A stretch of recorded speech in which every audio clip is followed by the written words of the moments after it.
Guys, pakita ko sa iyo yung lechonan ni Tolich guys.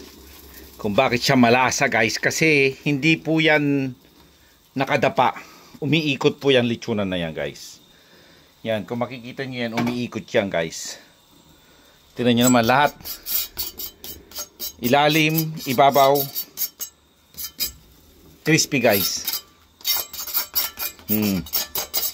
Yan ang lechonang umiikot guys. Lechonang umiikot, hindi nakadapa. Talagang pinaghirapan. Mismong lechonero guys ang gumagawa. Hindi bayaran. Hindi hourly rate guys.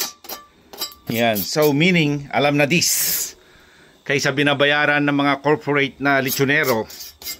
Yan guys, talagang galing sa puso ang paglilechon natin guys. Okay? Umiikot yan guys. Nandiyan ang kanyang motor guys. Tapos meron tayo yan nilalagay lemongrass at scallion sa loob.